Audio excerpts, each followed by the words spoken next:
I'm not surprised, motherfuckers.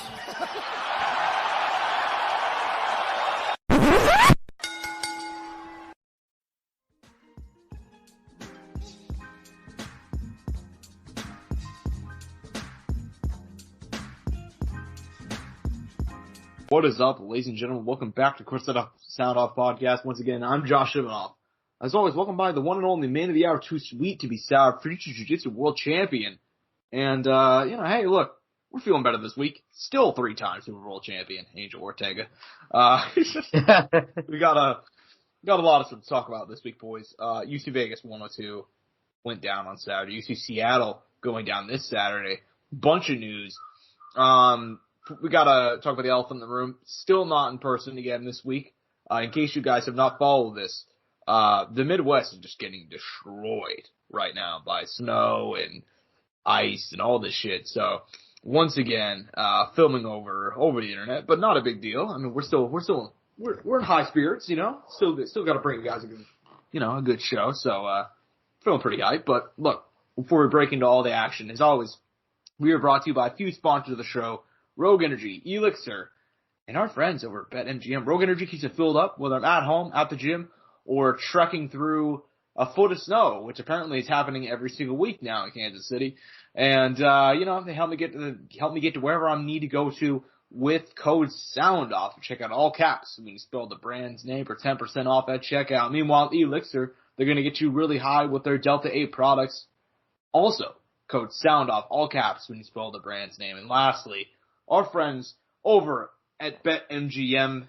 Hey guys, UFC fights going down this weekend. Big card in Seattle. Henry Cejudo back in the main event. The former champion returning, trying to get his first win since ending retirement last year. Look, man, lot of fun fights you could throw some money on. If you don't end up hitting and you follow that link down below, you get up to $1,500 in bonus bets paid back. Again, that's if you do not hit. Contact 1-800-GAMBLER if you're having any issues. But if not, you're going to have some fun with the fights. Go ahead and follow that link down below to BetMGM. Available in your state if it's legal. If sports betting is legal in your state, you can go ahead and probably hop on and have some fun. Nonetheless. Now, Josh, I have a question. What do I do if sports betting isn't legal in my state? If it's not legal in your state, then you should move to a state that allows you to Good response. I was gonna make a different type of joke, but it'd be a little bit illegal, so not gonna say that one. I don't think it's against the law to legally drive to a state where it is legal. You know what? You're right, actually. So legally, I'll just use us as an example. So if you're somebody who actually Missouri legalized it last year, so never mind. But beforehand, I know that people that used to go to drive in Kansas City to drive one border to the other, you know? Had a buddy who would do that. He would drive out here to just like gamble and then would drive back home to put a bet in. Yeah, I believe it, dude. I believe it. I remember I didn't even know that it was illegal in Missouri and legal in Kansas for a minute, and then I went on vacation to the Ozarks. And I was trying to put a fucking bet in, and I was like, why the fuck won't it work, dude? You're like, why can't I be a degenerate right now? Yeah, dude. Terrible. Anyways, the freedom, if you're in a state that allows freedom, then you can go to the link down below. Josh, every state in the U.S. should be free, I imagine. Dude, absolutely. If I'm not able to gamble my child's life savings away, then, at 2 a.m., off the Henny, then what am I doing? Like the Henny, damn, Josh. Okay, I see. The LeBron Henny, I've thought about buying that just as a collector's item. Nah, man, I busted that out on Valentine's Day, man. Yo, that's crazy work. Throw something up on the grill for LeBron, Josh hit him with the ice in the veins on the way to dude, you know it. Anyways. So, from one 40-year-old to another, from LeBron James to Jared Cannonier in the main event of UFC Vegas. Shit, you ain't lying. Everybody's talking up LeBron. Jared Cannonier is going to be 41 in less than a month. And he is still putting down rising middleweight contenders like RoboCop. In the main event of UFC Vegas 102, coming in here as a big underdog And then for the first round or two, it looked like he was the underdog that he was hyped up as going into the fight. Dropped in round 1, hurt various times. But in round 3, Jared Cannonier was like, you know what, fuck it, I'm just going to start fighting now. Eventually, hurts him in the final seconds of round 3. Round 4, coming out, gets the stoppage win, man. Jared Cannonier turning back the clock. What did you make of the win? I mean, dude, you gotta give him credit after having those tough losses, especially consecutively in order, them being finished losses with that too. Like at his age now to rally back like that, like this is a fucking W. And also like credit to him like for having like the self-awareness that he had all fight week of being like, yeah, I'm kind of in a gatekeeper position, man. And I know what the UFC's doing here, and I know they're trying to put me in this scenario of like obviously they're trying to bring up a young guy, and he took it on the chin, man, and he dealt with it as best as anybody fucking could. So. I mean, there's a reason why he's still around and why he got his fucking victory. I mean, fucking kudos to him, dude. I mean, awesome moment. One of the more feel-good moments in recent time when it comes to older fighters, you know? Yeah, dude, and it's Jared Cannonier. I never really thought he was washed or anything like that, but you could definitely see he has gotten slower. And facing a guy in Gregory Rodrigues who hits very, very hard, it looked like he was. I mean, we could just call spade spade. It looked rough for the first 2 rounds. Then it just shows, man, why he is that guy. Like, he's just genuinely still one of the greatest middleweights on the planet, still ranked in the top 10 for a reason. And there's no shame in losing to Kyle Baraglio. And the way he lost to Imavov, the stoppage of that one, you're really, after watching this fight with RoboCop, you're like, okay, all right, yeah, he probably could have come back, you know? Because he took some bombs in there on Saturday. So, good stuff from Jared Cannonier. Afterwards... Josh, some would say Boston bombs. Oh, man. John Anik? J.A.? Is that you? Yeah, man. Oh, man. Calvin Kattar. We'll talk about him in the co-main event, not landing any Boston bombs at all. Unfortunately to him, right? Like, yeah, very unfortunate. Oh, man. Just, there are so many jokes that I just want to make, but I just, I have jobs I need to keep. But anyway, so, main event, man. Jared Cannonier ends up getting the win. Afterwards, he says, look, I know my state in the division. I know what's up. I've fought in 3 up-and-comers in a row. I'm probably going to get a rematch next. There's not many people in front of me, and there's not many people behind me that haven't fought. So I'd like either one of Robert Whitaker, Sean Strickland, or Israel Adesanya. What do you make of those 3 potential matchups for the Killer Gorilla next? I think he should still just take it easy, man. I don't think he needs to be focused on taking these super hard fights. I think he should take another young guy on, someone in the division who maybe also might be coming off a loss, and then build off that and take another high-level fight against another guy who's like in the top 5 like that. I get it, though. I know he realizes there isn't a lot of time yet, and he probably still has some level of self-belief where he thinks he could potentially win a title again. Like, I get it. Yeah. Yeah, I mean, and he is still genuinely very, very good. And I don't know what his future is, but personally, I don't hate a Sean Strickland rematch. I don't. I think a Robert Whitaker fight would be a lot of fun. If I had to pick one, that's the one I'd see. 5 versus 7, both guys coming off. I mean, in the case of Whitaker coming off of just an absolutely brutal loss to Chimaev, but even before that, he was putting a little run together. So I'd like to see that fight. I think Izzy could use some more rest, and I don't know what his future is. And Sean Strickland, I don't know what his future is either. I mean, he's coming off a loss to DDP and potentially looking for a new head coach and yada, yada, yada. So who really knows? But yeah, man, good stuff from Jared Cannonier. RoboCop will be back. Obviously, he is getting up there in age. He's 33 now. Just turned 33 literally this week. So happy birthday to RoboCop. But I know, right? What a birthday, huh? Yeah, right. Brutal. But he'll be back. I mean, he still hits so hard. So many guys would have fallen from the shots that he landed. Jared Cannonier just has an absolutely insane chin, so that's why he made it through. But yeah, I still like RoboCop. We'll see what happens. But while Jared Cannonier held the gate, he did not let RoboCop pass in the main event. Calvin Kattar, he let Yusuf Zalal pass, man. Ends up losing by unanimous decision. The rising Yusuf Zalal winning on the cards, 29-28 across the board. Now ranked, I believe, number 12 in the UC featherweight division. Give me your thoughts on the win, man. Give me your thoughts on a guy in Calvin Kattar, who now 36. It looks like the Boston finisher's probably done at the top level, but good stuff from Yusuf Zalal. What'd you think? I mean, dude, you have to be a special kind of human being for one to come back to the UFC. On top of that, get on a win streak and enter the rankings within a year of returning. Yeah, I mean, yeah, I mean, like, or what his body of work that he's done within a year has been impressive, I guess, to say, because I can't remember off the topic of when he got released / cut, whatever it may have been. But dude, yeah, he's killed it. Like, dude, when have we seen anything like this in recent times? Like, never. Yeah. I mean, it's been a long time since we've seen a guy actually depart from the UFC and come back and put it together. I mean, we see guys occasionally get re-signed. Who was the last guy you think you had like a relevant return like that? I mean, it had to have been like Rumble Johnson, right?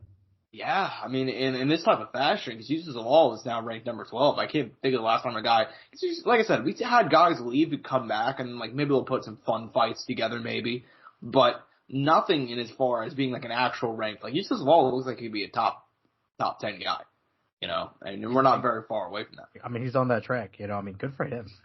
Yeah, pretty badass, man. Pretty badass.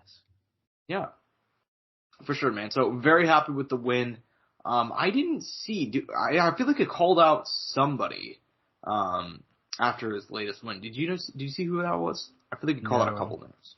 No, probably, all right. Well, I'm sure he probably said a couple names. Fair enough. In that case, T-City. I remember one. T-City. I know for a fact I saw T-City. Who would you? Okay. All right. Yeah. I mean, I don't know why he called that T-City though. I think he's going because Brian Ortega's going to 155. Yeah, that's kind of an odd call out. Uses Law. I'd like to see him honestly face. Fuck it, dude. Maybe Aljamain Sterling. Dang. Okay. Number 9 versus number 12. I mean, I don't know. I feel like Al just still wants to chase that title, though. You know, I don't know if he would want to. Well, but here's the thing: so is Uses Law. No, you're not wrong. But he's I only feel 28, man.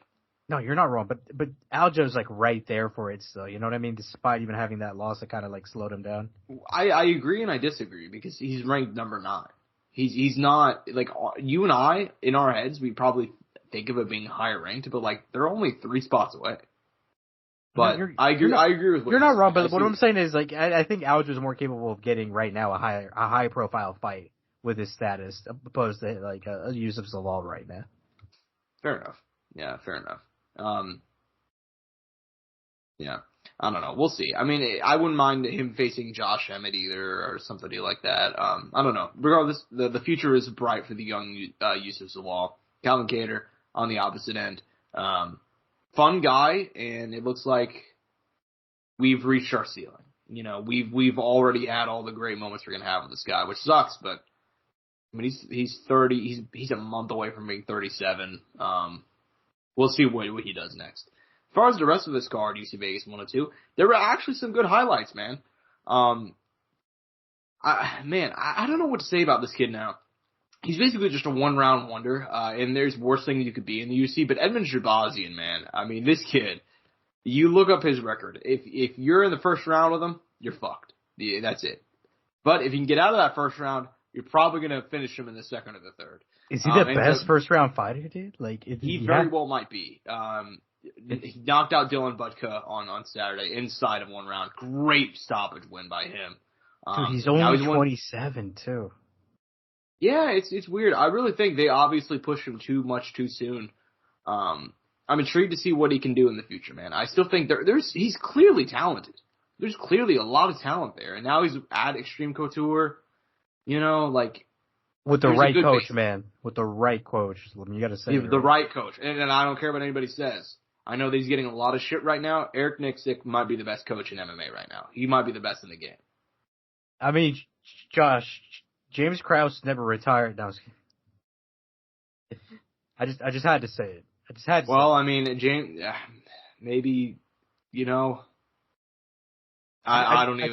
I do need to say. I don't know what joke to make about our boy James Krause, dude. I mean, the only thing he's advising on right now is real estate, bro. I mean, I don't think he's doing any coaching as far as the MMA part. I will say, on a sad note, we did find out, like, just a few days ago that Dylan Budka is no longer with the UFC, which, I mean, I hate to say it makes sense, but, hey, man, we do got to recognize this is still so much career, this is still so much job, and I think he has a family. I could be incorrect, like, and he's going to have to figure something out, but, so, best to him, you know, like, despite whatever it may be, like, hopefully he's able to, like, find some positivity out of this, or, you know, get some positive looks. Maybe he could get, like, a good, maybe get a call up to a different promotion where he can actually still get some decent money. You never know. Yeah. Yeah, I mean, I hope he's doing well. But he was a fun guy in the UFC while he lasted. He didn't win anything, as terrible as it is. But all of his fights were fun. I'll say that. I'm gonna remember the guy. So I guess that's worth something. On your deathbed, Josh, do you think you remember Dylan Budka more or Olaf Alonso? Oh man, well, Olaf Alfonso and the John Polakowski trilogy. I mean, I don't know if I'll ever be able to forget that. They say whenever you die, you like flip through your memories. It's like a Rolodex of just memories. For me, it's gonna be, you're probably graduating, seeing friends, seeing family, seeing my fiance, soon to be wife, all that stuff, and then the trilogy between John Polakowski and Olaf. That sounds epic. It's just memories of my life interspliced with a fight from that nobody else has seen from 20 years ago, just perfect. Yeah, and with the way things are going, it's going to be happening real soon. So, I mean, I should really look forward to it. Anyways, to reel it back in. Nazim Zadikov, dude, great stoppage win over Ismail Bonfim. I mean, I love the Bonfim bros. What was it? Gabriel, was it a crazy, like a crescent kick or some shit? Yeah, a crescent kick, I believe is what it's called.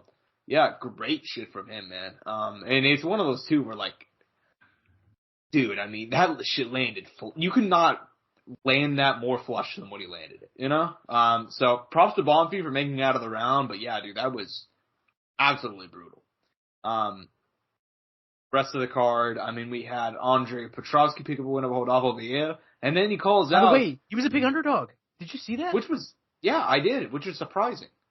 I mean, it's not something that I would, like, I wasn't, like, dead set on that, but, cause I did think about, like, putting some money on it, shout out to BetMGM, but I was kind of like, I think there might be something here, cause, yeah, I mean, he ended up doing it. What was he, like, I think it was something actually crazy, like some.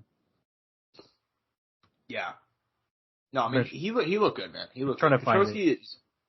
Plus 225. Plus 225. Yeah, that's surprising. Mm-hmm.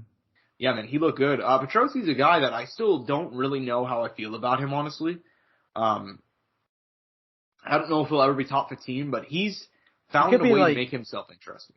I think he could, at worst, end up being one of those guys who's just outside of the rankings. Like on the verge of being 15, could hit 15, but not quite sure if he would ever make it too deep into the rankings, which I think is fair to say. Yeah. I would agree with that. He did call out Bo Nickel afterwards. Ranked middleweight, Bo Nickel. So, did you see his response, by the way? No. Bo was like, yeah, I'd fight you, but people are getting tired of me fighting cans, so I was like, damn. That's funny. That's funny, because Andre Petrosky would be by far the best win of his career. But, Petrosky's been calling for that fight for a minute, so, I don't know. We'll see if he gets it. I would like to see it, man. I mean, I think we're at a point where it's like, Bo Nickel should not be ranked. So should he probably fight? But he is. So should he probably fight ranked guys? Probably. But should he be ranked? And I would actually see him. I prefer to see him fight a guy like Andre Petrosky, a guy who's actually good. Like, I think Andre Petrosky has a better argument to be ranked than Bo Nickel, honestly. I don't know. That's just my opinion, though. We'll see if they end up booking it. Jose Delgado knocked out Connor Matthews on the prelims. Great knockout from him at 145. Angela Hill finally winning a split decision, and it's one that I didn't even think she deserved to win in. So I guess that just perfectly encapsulates her entire career, honestly. If you look up the MMA decisions on her fight against Ketlin Souza, I'd say, what is that? Only two in favor of Angela Hill and probably about 6-7 in favor of Ketlin Souza. What do you think about the decision on that one? Angela Hill, I actually missed that one. Oh, okay. Fair enough. All right. Well, I mean, it wasn't the most exciting fight, so I'm not necessarily blaming you, but I thought she got the win and got good love for it, but it was a questionable win. It was questionable. And now, granted, Angela Hill, if you look up her career, man, she has been on the wrong side of a lot of split decisions. So she finally got one, right? Like she finally got one. Yeah. So it is what it is in that way. Gabe Bonfim scored a submission over Chaos Williams. like I said, I love the Bonfim Bros. Will they win a title? I don't think either one of them will. Are they fun as fuck? Yes, they are. I would say Gabriel has had the better run. He's 4-1, and I think Ismail has lost 2, maybe. Yeah, correct. Yeah. No, which hey, I mean, who knows where they end up? But their entry into the UFC has been insane. By the way, speaking about that, we're having a resurgence of brothers in MMA. Have you we haven't talked about this. I have noticed this. Yeah. We had the Boss Rats, we had the Bonfims, we've had the Walkers, Walter Walker and Johnny Walker. I mean, and we have our boy. Oh my God, what's his name? Ruzaboyev. His brother's debuting this weekend. Yeah, you're right. I think that's funny enough. I think that's why the thought entered my mind. And they're fighting on the same card, which is pretty badass. But yeah, I think. But yeah, dude, you got to think about it. When you think about the brothers of the past, who were the Miller brothers, Jim Miller, Dan Miller, right? Yeah. The Lozons. And I mean, who were some of the other brothers of the past? I know the Huas, the Nogueras, the Noguera brothers. It's a thing, isn't it? Yeah. Yeah, I will say it does seem like I'm sure it could just be anecdotal. I bet if we looked into the history of them, it's probably the same amount as always. But I don't know. That's what it feels like. That there's a couple on the rise, but nonetheless. Taking a look at the rest of the card, you just mentioned him actually. Walter Walker defeating Don'Tale Mayes. Walter Walker, man, not ranked. But Taliesin Teixeira is now, so that's... Walter Walker robbed of his ranking spot, dude. Yeah. What a crime. What a crime. And then Jackie Cavalcanti defeating Julia Villa to open up the card. Not sending her into retirement. Yeah, and look, dude, I'm a big fan of Raging Panda. I really thought she had way more potential than she ended up showing in the UFC. OKC's finest. I got a shout out at... I'm biased. If you're from Kansas City or you're from Oklahoma City, dude, you might as well be fucking champ #1 in my eyes. So, yeah, she didn't live up to the hype. I thought she had a lot of potential, but through injuries and the layoffs and having a kid in the middle of all that, I'm not necessarily surprised she's decided to hang it up. So, yeah. But she's coaching now, though. She's doing some coaching on the side. She's a parent. Her life is not I feel like we won't have to turn back and be like, oh my God, do you see the outcome of her, post UFC career, cause there's definitely guys that we look at who might have actually became champ or had these really big relevant moments in the UFC and they're not in a good place, so. Absolutely. That with her, I think there's no worries there. She did her time. She made the best of what she could have. Like you said, I think there was more. There could have been more there to give. There could have been more given to her. She had a lot of canceled bouts throughout her time. I mean, who knows how many of those were her fault? Who knows how many of those were completely out of her control, if any at all, Yeah. So yeah, no. And like I said, I'm sure we'll see her around in the sport in some capacity. And hopefully she does. Hopefully, I don't know if she's ever done any lead coaching, but I know she's definitely been in the corner of her teammates quite a bit. So we'll see more of that. This isn't it might be a loss on paper, but it could turn into a W post career. Yeah, she's a smart gal. I think she'll have a good post career as far as being a coach. And I can't remember her team off the top of my head down in OKC, but yeah, good stuff from her regardless. Even though it's Outsiders Combat Club. Outsiders Combat Club. Yeah, cool. Anyways, so at least according to Tapology, that could be incorrect. Let me clarify. No, according Wiki on the same thing. Well, it's the same thing on Wiki, so I think we're probably right. Nice. Yeah, man. Hey, yeah. Props to her though. I mean, look, she wasn't as good as I thought she was going to be. But anybody that could leave the game, head held high, and having made some decent money, and that's all I can really ask for. And she's at 36, man. She has her whole life ahead of her. So I'm happy she's not staying around just taking unneeded damage. And she's a parent. She's got bigger things to worry about, Exactly. And to get dominated by Miesha Tate and Jackie Cavalcanti back-to-back, no offense to either one of them, that's basically a sign that you're not a toppable fighter at this point. But nonetheless, man, we do have a card upcoming.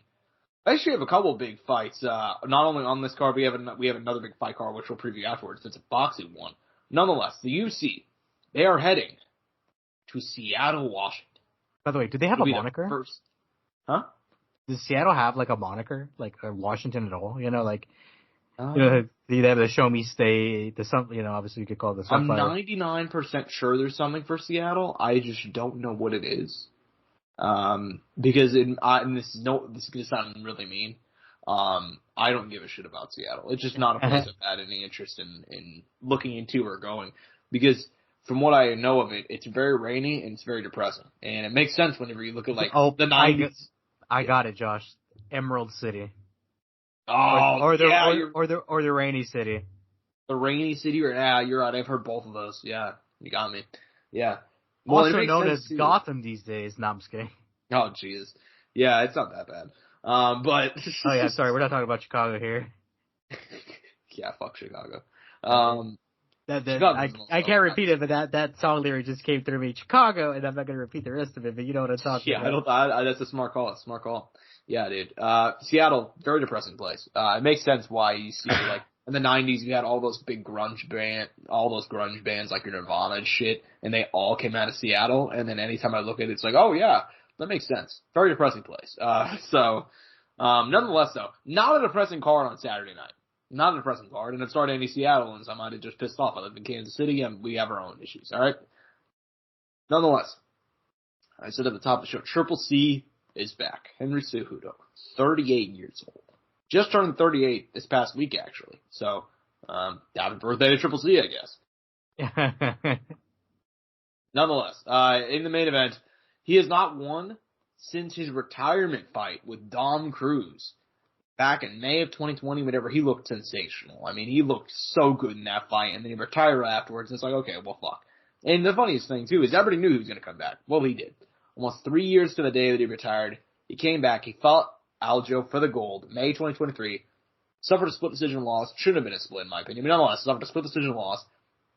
And then he took off almost a year. He came back again, lost to Marab, took off another year, and now he's back to face Song Yadong. Song Yadong, also known as the Kung Fu Kid, 27 years young, out of China. Hasn't fought. It is his close decision loss to Piotr Yan last March. That was a banger. Prior to that, he'd won 2 in a row. Had a loss to Courtside Soundoff. We're at a point now with Song Yadong where it looks like he takes a step up, and he might even look really good in the fight. He just can't get the job done. This is his third step up now to facing a guy who's a former champion, a top-tier guy in the former Henry Cejudo. Do you think he can get it done on Saturday Night, Angel? According to the current line, actually, from our friends over at BetMGM. Not sure if you guys have heard of them. The current line, Henry Cejudo coming in as a plus 200 dog. Song Yadong a minus 250 favorite. Kind of wide odds for this one, man. What do you think of this fight? I mean, look, Song Yadong could definitely get it done. I mean, by the way, did you see Cejudo already called him the dong on Twitter? I did. Like, he's incredibly young. We've mentioned him on the show like dozens of times. Like, if he does not at some point in his career fight for a title, I would actually genuinely be surprised because of how much skill he's shown in there and like how high of a level he's fighting at such a young age. So you imagine that somewhere in between that time he will hit that title shot opportunity. When it will happen, I'm not sure. I think it's just a matter of things kind of falling into the right place, dominoes and everything in that sense.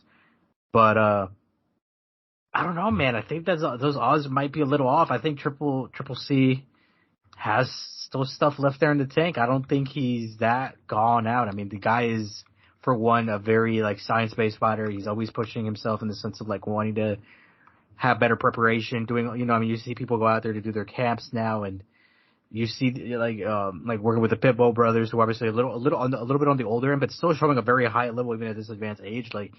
I want to believe that the gap isn't that big now where Song Yadong is gonna beat Cejudo right now. I'm gonna lean Cejudo very hesitantly, but who knows? I think Cejudo can manage 5 rounds very well. He knows how to win a fight, and he knows what he has to do. I think sadly here China's not going to be number 1 in this scenario. So I'm gonna go this way. Seattle, you will see Henry Cejudo get victory. And I don't blame you. I don't blame you for picking Cejudo because a lot of people don't realize just how good Henry Cejudo was. And I'll give him credit. He looked really good in round 1 against Marab last year. I thought he had good moments against Aljo, even though I thought the judging on that fight was crazy. I'm very torn on this fight, but I'm actually going to go with you. I'm going with Henry Cejudo. Song Yadong, man, and he may prove us wrong. This could be his big breakout moment, but I just think he's lacking in a few top areas, and I think his grappling is one of them. I think if there's a guy that knows how to out-veteran you, he has the great fight IQ, it's Henry Cejudo, man. I still think he's explosive even at 38 years old.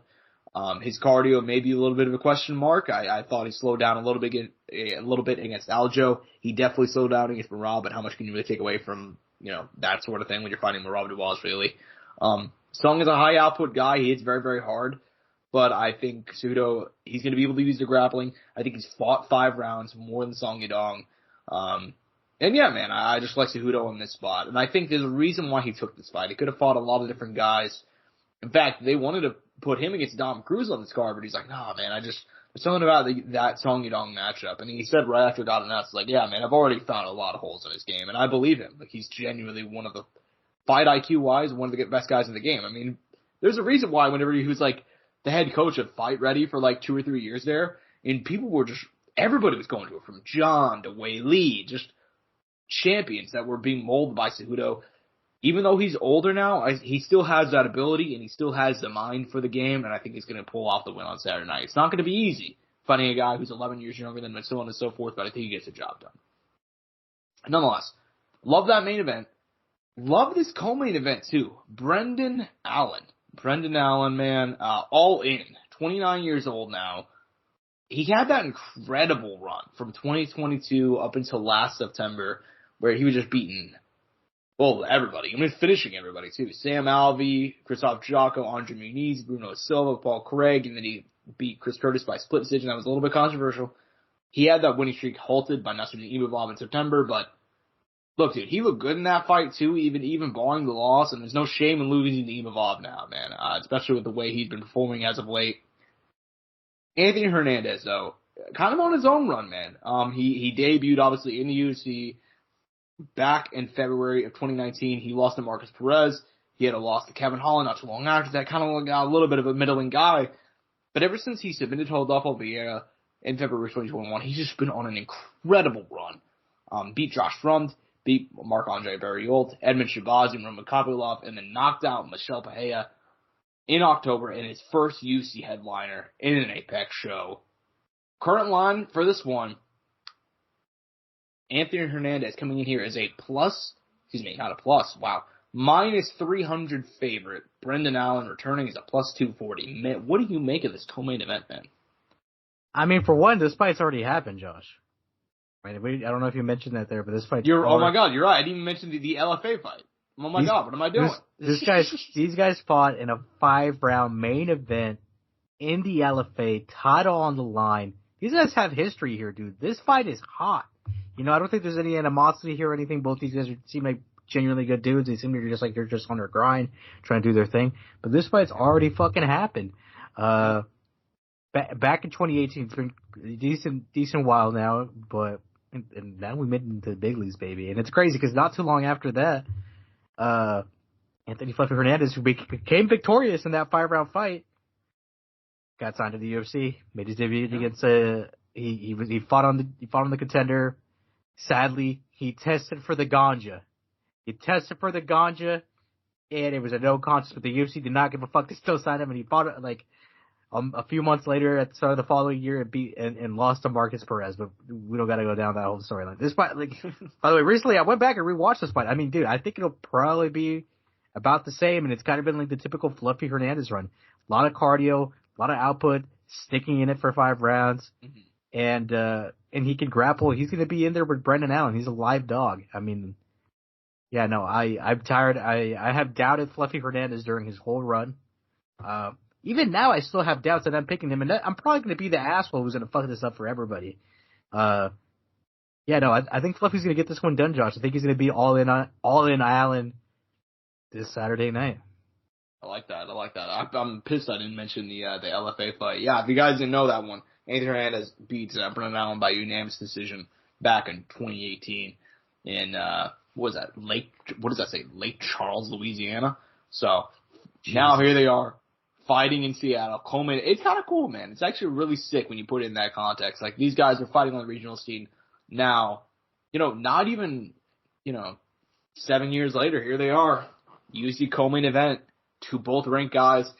I'm going to agree with you. I think Anthony Fluffy Hernandez might be a future champion, dude. I mean, I'm so high on Fluffy right now. I mean, it's not just the guys that he's beating, it's the way he's running through them, He beat the shit out of Michel Pereira, man. And Pereira was looking hot going into that fight, too. I don't know, man. I'm going to take Fluffy here. I think he's the more equipped guy to go the distance. And Brendan Allen, we saw in that last fight, man. In round 3 against Imavov, he slowed down a lot. And I think if there's one thing that you really don't want to, and we also saw that a little bit against Chris Curtis, too. If there's one thing you don't want to be, it's tired against Fluffy Hernandez. So yeah, man, I've got him coming out here, getting the win. If it was 5 rounds, I'd be way more confident, but even in the 3-rounder, I'm going to take Fluffy to get the job done. As far as the rest of the card, this card has been dealt some blows, man. Obviously, Dominic Cruz was supposed to retire on this card against Rob Font. That fight no longer happening. Dom Cruz retired due to a 2 shoulder dislocation in camp, and he was kind of went the opposite of the TJ Dillashaw route. Till TJ decided to fight against Aljamain Sterling and then retired. Dom Cruz was like, nah, fuck this shit, man. I don't see a point. I know I'm not going to be able to perform. So Rob Font now going to be taking on Jean Matamozo. Apologies as far as mispronouncing his name. But we've seen this fella quite a few times. 16-0, out of Sao Paulo. Decent guy. 2-0 in the UFC. Dan Argueta and Brad Katona, both good wins, but he's also coming in here on short notice, so we'll see how he does at a 140-pound. Steve Garcia, which would have been, oh my God, that would have been violent. No longer happening. Curtis Blades, Rizan Kuniev, that one moved to UFC 313. So there's been Michael Chiesa was supposed to fight on this card, but then they removed him after they couldn't find an opponent, so it's been rough. But I still like a lot of the fights here, man. Gene Silva coming back here against Melsik Baghdadarian. Kind of an odd matchmaking choice, given that this guy, I mean, he's fought in the UFC a fair bit. He just hasn't fought in, 2 years due to injury. And Gene Silva is hot right now, so kind of an odd fight booking, but, we'll see how he does. Alonzo Menefield, Julius Walker should be fun. Ian Cutelabo, Ibo Aslan. I like that fight a lot. Ibo Aslan hitting hard, man. 3 wins to the UFC all by knockout thus far. I like it. Andre Fili coming back here. Ricky Simone, Javid Basharat. Funny, we just mentioned the Basharat brothers. And then we also have the debut Angel. I'm going to get your take on this one. Austin Vanderford, UFC signing. What do you think? Making his debut on Saturday. I think I think at one point in time it could have made sense. I think, dude, the guy, you have to say it as it is. He's a 34-year-old welterweight. He's going to turn 35 this year. I mean, there's only so much time left. I mean, he's in here for a short time, and hopefully for him, he could get it together, rack up some wins quickly this year. I hope he fights more than once this year and pushes himself. I'm not sure if he's welterweight ranked material for the UFC. The welterweight division is killer division right now. I mean, we're talking about, the first 3 guys are Michael Venom Page, Vicente Luque, Carlos Prates. I mean, those guys are dangerous the whole fight. And I don't know, I'm not quite sure if he beats any of those guys. And that's the start of the top 15. So I hope he proves me wrong. I hope he does some cool shit in here, man. And he trains out of a good gym. And he's coming in here on short notice. I mean, look, he has nothing to lose in that sense, but looking past this weekend, I think that's where the questions are really going to come. Yeah, that's a good way to put it. He's a guy, Austin Vanderford. I kind of made the joke, like, I want to get your opinions on it. I mean, I do want to genuinely get your opinion on it, but, like, obviously, the Paige Van Zandt Association is what most people know for. He's genuinely good, though. Like, he's actually, maybe not now. I mean, he's had 3 fights in the last, like, combined 3 or 4 years, and 2 of those are just brutal first-round knockout losses, including to, like, a 7,000-year-old Gegard Mousasi. So definitely not a great look, but he looked undersized at middleweight. Maybe welterweight will be his home, and like you said, he's not here for a long time. He's here for a good time. So maybe he can come through, maybe he'll put on some fun fights. He's definitely a fun fighter. Like, I enjoyed most of what I saw out of him at Bellator. So people are going to dunk on him for the Paige Van Zandt Association, but hey, maybe we'll put something together, you know? We'll see. Rutan Earlston, Ruzaboyev coming back here against Eric, what's his name? Eric McConico? Another fight, I believe, that, it's just tough fight book. It got thrown together, man. I mean, they had to sign, I mean, they literally signed guys for this card, and it somehow still maintained, like, a good level of quality, you know? Yeah. I mean, it's not a bad card. It's just very oddly booked, and you know, with all the injuries and everything, it's hard to blame them, I guess. I think we actually have 2-3 debuts on here. Yeah, we do. We have quite a few debuts on this card, which is surprising for a non-Apex show. Nick Klein, Julius Walker, Eric Minkonioko. Yeah. And then besides that, dude, it's also guys with one fight. Rafael Kakura, he was the one who lost to Ivo Aslan a few weeks ago. Mansour Abdul Malik is fighting Nick Klein. He's only one fight deep into his UFC career. Giamasmo only 2 deep into his UFC. You don't got a lot of I mean, there's obviously there's a lot. I'd say this is what you want out of a card: balanced, good amount of vets, ranked fighters, guys who are just starting their UFC career, and some debutants. This is what a UFC card should be, pretty much week to week, in my opinion. Yeah, I fuck with this card a fair bit, man. Like I said, it's not, and I saw a lot of people shitting on it hardcore. Well, that's because they're fucking stupid, you know? I was gonna say, we have... if you don't think this is the best card that we've had in the last, since our return, this, I mean, do you think this is probably the best card, on paper, quality-wise?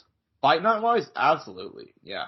I mean, it's not even close, right? It's not even going to be... some raw fight night cards, dude. Let's say, and the next one's not even going to beat this, you know? Yeah. To put it into perspective, and even looking past that, it's Marvin Vettori, Roman Dolidze. Don't get me wrong, class fight, but you look at the undercard, a little bit lacking. I think we're gonna have to wait till we get to the UFC London card and the UFC Mexico card to even get something comparable. Yeah, dude, I completely agree with you. This is genuinely a decent card, even with all the cancellations, which hard to deal with losing guys like Dom Cruz and Chiesa and so on and so forth. But they've found a way. They found a way to make this card fun, and I'm really looking forward to it, man. There's not too many fight nights I get up for anymore, to be quite honest with you guys. I get up for it because it's my job to get up for it, but, this is a fun-ass card. I love the main event. I love the co-main. Even I question the John Silva booking, but, that guy's all entertainment. That's gonna be fun regardless. So, yeah, man, I fucks with it. Let's hope it's a fun card, and, I wouldn't say high expectations, but decently high expectations. Give me something, boys. So, right. Yeah, man, that's all I gotta say. I think we should go ahead and move on, because we do have, Angel, we have a big fight going down this Saturday, I guess, morning, I don't know. It's just Saudi Arabia. This card is called The Last Crescendo, which is funny because if Dmitry Bivol wins this fight, there's already going to be a trilogy. So it's not The Last Crescendo. It could be, but yeah, a bit of an odd decision to call this card. But nonetheless, we got this card going down, promoted by Queensberry in Saudi Arabia, and it is stacked, my guy. Artur Beterbiev taking on Dmitry Bivol in the main event. Obviously, a split decision win for Artur Beterbiev last year. Very, very close fight. I thought Bivol won, but nonetheless, I mean, it goes both ways. Very close fight. In the co-main event, Daniel Dubois, Joseph Parker. You look beyond that, Shakur Stevenson, Floyd Schofield, no longer happening, but Shakur does have a replacement opponent. Hamza Shiraz taking on Carlos Adams. Virgil Ortiz Jr., Israel Madrimov, banger of a fight. Zeli Zhang, who's going to Big Bang Ajit Kabel. And then Joshua Batsui taking on Kyle Smith, which is a banger. So, look, man, give me your thoughts on this fight card. Which fights are you most looking forward to? It's a stacked one. It's a very stacked card. Yeah, I mean, it's incredible. I mean, look, I think it's, by the way, is this going to be one of Turkey's $20 pay-per-views? I believe so, but I don't quote me on that. So, I mean, I know. Well, look, I think it's quality. If it is $20, fuck me, they deserve those $20. I mean, yeah, I mean, it's a banger card. I mean, I can't mix that on it. But did you mention the fact that they found Shakur an opponent too? Because his opponent had fallen out. Yeah, I did. I can't think of whose opponent's name is right now, but I'm going to pull it up. Because I was looking on the official website. It hasn't been updated yet. Josh Padley, 15-0 English fighter, 29 out of Yorkshire. Last opponent, Mark Chamberlain, which was on the undercard of Joshua Dubois. So, I mean, look, it seems like it's a guy, traditional come up, trying to go through the rankings in the UK, and he got the call to fight Shakur Stevenson. I mean, holy fuck, dude. I mean, for his sake, hopefully he has a good performance, whether it's a win or whether it's a loss. Hopefully he gets his name out there and people give him some respect. Well, the good news is if you're fighting Shakur Stevenson, you're not, even if you lose, you're probably not going to get hurt that bad. So, let him know, Josh. Let him sorry, know. man. I mean, I think Shakur might be genuinely, he might be the best young guy out of all these young guys right now, like around 135 to 140. So, you know what I mean? Like, he's just that good. But he's willing to have the worst fight of all time if it means he can leave with a win. And unfortunately, he's put on a lot of terrible fights. So in this case, I'd much rather fight Shakur Stevenson on short notice than fucking Shelly Zhang. You know what I mean? So, but anyways, man. Yeah, I mean, as far as that, I mean, excited to see him back. I do want to get your opinion. What do you think about that co-main event? Dubois Parker. We're gonna have AJ in the building. That's official. We're gonna have Benavidez in the building as well for the main event. It's kind of crazy. You see the direction, don't you? You really do. He's Turkey all sheep, man. Really, really booking things well, man. What do you make of the co-main event? Because that's the one I'm more excited for, man. I think Joseph Parker could really go out there and fuck up this whole thing. I mean, I couldn't have worded it better myself, Josh. I mean, literally how you just said it. I mean, this guy is in prime position just to mix this shit up. But hey, man, Dubois has been on. He might just take care of business here and take on another name and stick it in this cap. It feels weird because it feels like those guys could have, well, in my opinion, granted, I don't think necessarily where we should be, but it almost feels like that co-main fight could be a main event fight. Oh, I agree with you. I mean, I get why they have them in the main event. Hey, it makes the card stacked. I mean, I'm not going to complain in that sense, you know? Oh, God, no. Yeah, no, I'm psyched for it. I agree with you, though. It is kind of odd. It is kind of odd, but, especially given the fact that, like, it does seem like they're doing Parker Dubois winner versus AJ next, and that's going to be a huge fight. So, I don't know. Odd, but I like it. I like the card itself. Excited for the main, excited for the co-main. I like this whole thing. We'll see what Zheli Zhang does, man. I'm a big fan of Big Bang, and I still think he's got some potential to fuck things up at heavyweight, man. I'm just saying. Nonetheless, we do have more news. In fact, I'm actually going to change it up a little bit, Angel. I mentioned a bunch of heavyweights there. Francis Ngannou, another boxing match. Yeah, that's what's next. Yeah, Ngannou coming out this week in an interview. Now, granted, we already kind of knew that his next fight was going to be in the boxing ring because I believe it was Don Davis who said that in a recent interview.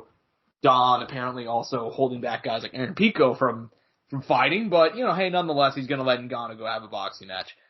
Ngannou, he said, most likely opponent will be Deontay Wilder next. However, he also said that he could potentially fight Vladimir Klitschko. Angel, ball's in your court. What would you want to see? Francis Ngannou versus Deontay Wilder or Francis Ngannou versus Vladimir Klitschko next? I gotta go with the Wilder one still, man. I gotta go with what my heart's been wanting. I mean, it sells itself, Josh. You've said it time and time again. I cannot articulate it any better than what you have already. It's the hardest puncher in MMA versus the hardest puncher in boxing. Just let it happen. And whatever happens, happens. I completely agree. Whatever happens, happens. I think that is the fight to make. That's the one that Ngannou said that he personally wants. He said that he could see himself fighting Vladimir Klitschko, but the one he personally wants is Wilder. Because Wilder can make him feel human. You know? He said, like, you know, I have my ego just as much as anybody else. But I know that for a fight like that, I have to put it aside. You know? And especially after he got flattened by AJ. So, I love the Wilder fight. I said on the show, after, Usyk Fury, I was like, let me just lay out the whole division for you, like we got Usyk against the winner of Parker Dubois. And I said that if Klitschko was coming back, he could be a genuine fight for Ngannou just because that's the way, with the timing and everything, that may be the fight to make. I would rather see Francis Ngannou fight Deontay Wilder, but if you're running out of options, it's like, okay, who'd you rather see him fight? Bacoli, Zhang or whatever. Throw Klitschko in there. Seriously. Do something fun, do something crazy, do something off the wall. Give me it. So, yeah, man, I still love me some Francis Ngannou. I'll buy any fight he's a part of. So, yeah, hopefully he can get a win, man. Hopefully. I'm at the point, he's fought the best heavyweights of a generation. And either way, you gotta give him props, man, because it's looking like his next fight's gonna be, this is gonna be Francis Ngannou's boxing resume, Angel. It's gonna be Tyson Fury, Anthony Joshua, and then either Deontay Wilder or Vladimir Klitschko. That's fucking absurd. Dude, he did it the right way, though. He had it, I think going, we debated. We either can build up a little bit, kind of find a middling, we said a Derek Chisora, or he has to shoot up to the top, like a Fury or Wilder. And I think financially, I think this was the right choice. There's not a lot of time, especially as a heavyweight. You do stick around a little longer, but I think he's done everything, right for the most part. You know what I mean? Yeah. Yeah, man, he's doing it the right way. It wasn't perfect. He had his stumbles. It is what it is, but yeah. I think I'm happy with what we've gotten out of the Ngannou, the boxing experiment. I was about to say basketball. No, I get what you mean. Yeah, I'm very, I don't know, man. I'm excited for what's next. I think he's doing it the right way. Still love me to Francis Ngannou. Yeah, and I think I said it after he beat Henry. A boxing match should be next. Genuinely, there's not many people for him to actually fight. And as far as in the PFL, we were talking about, I maybe fucking Riku Verhoeven, we were having to think of some crazy shit. So, yeah, man, give him the boxing match, let PFL figure it out or not figure it out, which is more likely. But, yeah, man, regardless, excited to see what's next for our boy, big friend. Anyways, we do have some other stuff to talk about. Speaking of PFL, this is not confirmed actually, Angel. So, this is one of the reasons why I push this back. So I want to see if any news have come out right now. Patricio Pitbull. We've been waiting to see what's up with him. See, the UFC, they signed Austin Vanderford. We know that they have heavy interest in Aaron Pico, although apparently the PFL is not really willing to let Aaron Pico go. It's a whole storyline right now.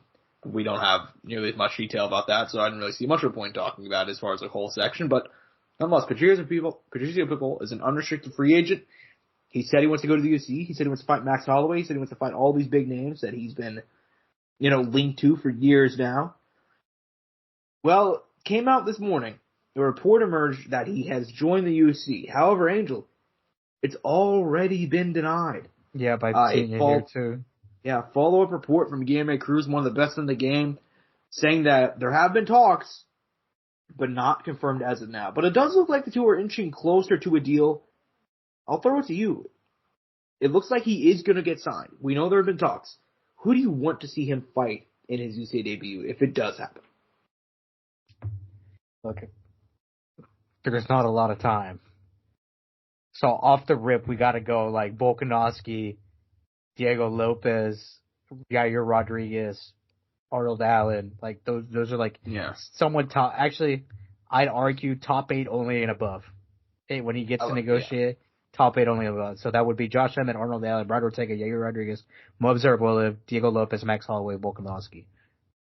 But if we can, and if we had to shoot straight to the top, honestly, if we knew they weren't doing Ilya Volk, I'd say Volk. Yeah. But are they doing Ilya Volk? Are they? That's the question. Yeah. Because we know that Ilya has a fight in the works, and it does not seem to be Volk. So, yeah. I don't know. For me personally, I think there's a clear guy. Max Holloway. Max Bless Holloway. Come on, man. You can do it at 155, it doesn't matter. You can do it at 145, it doesn't really matter. These two guys were champions for a long time, and they were in opposite promotions. They never fought. Book that. Give me the Chandler rematch. You know what, dude? This is an off-the-wall one. I don't know how you feel about this one. Justin Poirier. Pitbull against Poirier. How do you feel about that? I think that'd be a really fun fight. I think there was a point in time you could do it. I just don't think now is the appropriate time. Fair enough. I get it. I guess it also depends on whether or not actually one fight or two. The right time would have been, instead of BSD, we could have done Pitbull, and that would have been. I think that would have been pretty fucking good. Oh, I agree with you. I think it also depends on if Poirier's been kind of unclear whether or not he wants to do one fight or two fights. If he's doing multiple, then you run it. If he's only doing one more fight, then yeah, you should probably give him a Holloway or a Gaethje or whatever. You know what I mean? Yeah. So I don't know. Nonetheless, we'll see what happens with Pitbull. Still waiting to see if that's going to be official.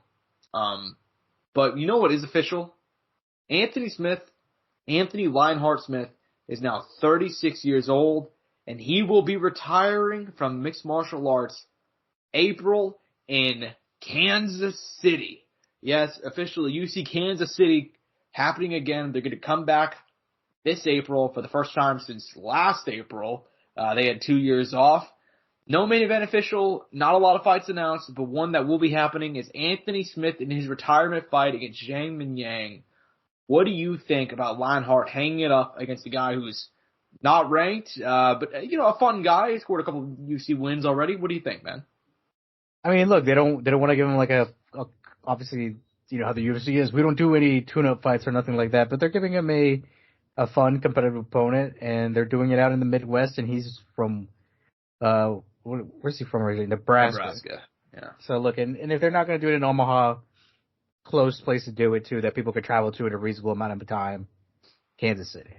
So, and he's gone down to Kansas City several times. He's talked about it several times on the show when he came down a lot during football season to watch the Chiefs play. So, yeah, you know, respect and love to him for doing that, and obviously being okay with this being his send-off place more likely than not. Yeah, well, and also not only that, he had one of the most important fights of his career here whenever he fought Hector Lombard on the undercard of the first UFC Kansas City card. That at the time, I believe, was the biggest win of his career. Whenever he had it was a big come from behind win, if I remember correctly. And I remember whenever they booked that fight, I think Hector said something along the lines of like he didn't even know who Anthony Smith was. And then I remember Anthony Smith knocked him down and was like, you know, what's my name? What's my name? You know, like he's doing the whole thing, you know. That was the moment, right? Actually, I slightly misremembered. That Andrew was one Sanchez. fight later. It was a he fight knocked out later. Andrew Sanchez in Casey in a come from behind win. The Lombard fight was later in the year. So I got it slightly wrong, but the overall story is still correct. Because that's what led to him eventually fighting Hector and then eventually becoming a contender on 205 and so on and so forth. So. By the way, did you see that one of his former opponents has been getting some attention on Twitter? Former Strikeforce Challengers opponent, Adlan Amagov. They're calling him the original Zabit. And by the way, I don't know if you know Adlan. Hold on. Is this the guy that dropped Condit and John in training? Yes. Okay, I know what we're talking about then. Yes, he's been getting some attention. I don't know if you've seen that. He's been getting some love recently, getting a lot of edits and stuff and being like, before Zabit, we had Adlan Amagov. And by the way, his moniker, Boris, just like Chimaev. Also, that's crazy. He's also Chechenian, by the way. Oh, really? No way. No. No, but that is sick. Yeah, no, I saw something about that. I saw that Condit had talked about it. So, yeah, man, I like to see that. I like. Well, it's crazy. Whenever new fans kind of get to see. Even prior to Condit mentioning it, there were some edits popping through on YouTube, and then he went on the Jackson podcast, and it so happened that he brought this guy up. It was it was just like a complete weird coincidence of the universe how those things had worked out. Yeah. No, you're not wrong. You're not wrong. That is really sick. I always like whenever older fighters that new fans don't really know. Because a lot of new fans just don't give a shit about anything that happened before 2020. So it's always cool to see that those old guys can get some shine. Nonetheless, man. Let's hope for the best for Anthony Smith. Having him retiring in a cool place such as Kansas City. The coolest place. Yeah. City of Champions, Kansas City. So every city he's got some, he's decided to retire here. Cool shit. I mean, he could have retired in Iowa. UFC is going back-to-back weeks, Kansas City and Des Moines. So Midwest Renaissance happening this summer. So, is it Midwest Stand Up right now? Midwest Stand Up. KC, Angel, you want to go back to back? Could you imagine? How much would that drive be to Des Moines? Fuck, I want to say 3-4 hours. You know, it's not that bad. Have you seen that card yet? Like, by the way, who they have listed? I know Misha Tate's on it. That's it. Via Tapology, I see Marina Rodriguez, Julia Robertson, Santagio Ponzinibbio versus D-Rod on here. Trevor Peak, Chi Yong Lee, and then Cameron Smotherman versus City, which that sounds like a banger fight, but it's looking rough. Yeah, you know what? Maybe I'll just go to the Kansas City one. Right. Anyways, man. Last subject of the day. The Global Fight League, Angel. The Global Fight League is making some fights. No, in case you're curious, we still don't have a distribution platform. We don't know where these fights are happening. We don't know when they're happening. But do they not sound like bangers, Josh? I can't They deny do it. sound like some fun old guy fights, though. They genuinely do. They announced a few of them. Chris Weidman versus Luke Rockhold 2 will be happening. Henan Barao versus Uriah Faber 3 will be happening. Fabricio Verdum versus Frank Mir will also be happening. And Yoel Romero versus Shogun Hua are the announced fights. Except that we don't know when these are happening. Apparently it's supposed to be happening in April, just no date as of now official. Old guy fights, Angel. What do you make of it, man? I mean, I don't hate some of these. Dude, I think all those fights are solid as fuck. I mean, obviously the guys are older, but I think that's okay as long as it's not a 38-year-old versus a 29-year-old in their prime. Like I think this is all it's respectable. I think they're doing it the right way. Yeah. Yeah, man. I think I will say, I really like the Weidman-Rockhold fight. But I think both of those guys still have a lot of juice left. Especially Rockhold, man. I mean, people forget how close that fight was with Paulo Costa. I mean, he looked good early on in that one. So, I don't know. And Chris Weidman still has some juice left too. I mean, he just granted, he had a few eye pokes in there, but he beat Bruno Silva, had a close fight with Eric Anders where the two went back and forth before he ended up being stopped. So, yeah, I mean, I don't hate that one, and I think Yoel Romero still has some juice left, Frank Mir versus Fabricio Verdum is a terrible fight. Henan Barao, dude, I mean, why would you even book this fight for one? I mean, but in case you guys are curious, the second fight between Uriah Faber and Henan Barao was just terrible. The first fight was, from what I remember, an okay one that ended with Barao getting the finish.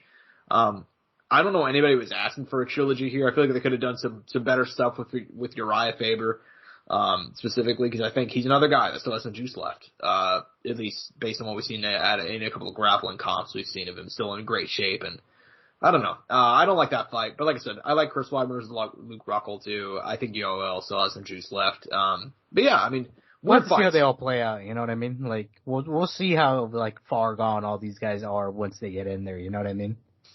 Exactly. I don't think we're gonna know until we get to see him, because some of these guys have not fought in a really long time. Like, I saw people shitting on Luke versus Chris, and I'm kind of like, bro, like, I get both those guys were just in the UFC and winning fights too. To an extent, right? Like, let's not fool ourselves either. But they try to sell it as this terrible, terrible thing, and it was just dude, both these guys are older, they have a little bit of history. And they got just enough juice left, I think, where a fight between them can actually still be fun. Yeah. Oh, I missed one fight, Angel. I missed one fight. This is actually probably the best fight of them all. Uriah Hall taking on Douglas Lima. Adam Sella? Oh, God, dude, stop. Wait, I'm sorry. I read that wrong. Can you repeat that one more time, Josh? Uriah Hall versus Douglas Lima. Okay, sorry. For some reason, when you say that name, I keep seeing Adam Sutton. Yeah, anyways, man. No, but that's a banger fight. No bullshit. If they would have made that, I mean, even now, that's a great fight. I don't think that you can't talk shit about that fight, dude.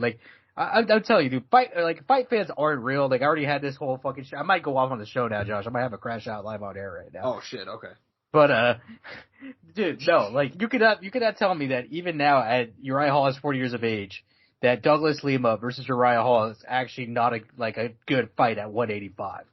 I actually love that fight. I said that earlier, man. Like it's actually genuinely the best fight out of all these, even Weidman and Rockhold. It's because these motherfuckers are looking at the records, bro. They see 17-11 Uriah Hall, dude. Who gives a fuck, dude? This guy knocked out Gegard Mousasi. Like, I'm done. Yeah. God. Yeah, man. It's it's a good fight. It's the only fight that I actually genuinely like. Like, even Rockhold and Weidman, I'm grading on a scale, like, I'm giving them credit given the other fights that have been booked. So, yeah, Hall Lima, great fight, love it. The rest of these I can give or take. I can take them or leave them, but yeah, man, happy they're getting some fights booked. Let's hope this company actually becomes a thing, because, like, MMA as a whole just needs another actual company. Even if, like, I read a stat, like, 60% of the roster is over the age of 35 or at the age of 35. Not good. But I need to say this. Do you think they're genuinely trying to be like they want to sign young guys or do you think they kind of want to be like a senior league, which is, I think there's nothing wrong with. Yeah, I actually agree with you. There's nothing wrong with it. It's just, I hope they're paying these guys, like, what they can actually pay them. That's it. Like, genuinely, like, if, for example, like, the whole thing about, like, they're paying some guy, like, $1 million to fight, if that's true, that's ridiculous. Someone will be out of business in a year. Mainly because it's not like you don't even need to do that. You could offer him $200,000. You know what I mean? Like, none of these guys are getting paid from anybody right now. Nobody wants them. No offense. Like, I'm sure maybe PFL will probably want a few of these guys, but the vast majority of them, like, there's a reason why they're free agents, because they're fucking old, Mm-hmm.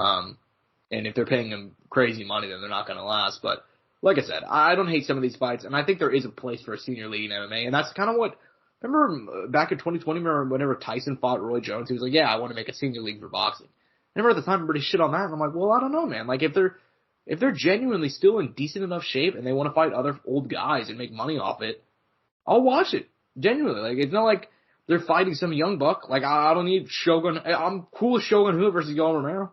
I'm not cool with Shogun Hua fighting, some dude in his 20s, like, I don't know.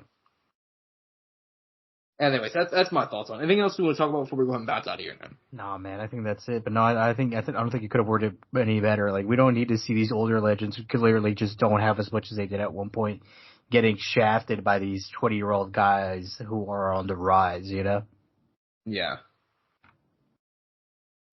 Yeah, man. I think we'll see what happens with it, man. We'll see what happens with it. I'm at Josh Soundoff on Twitter.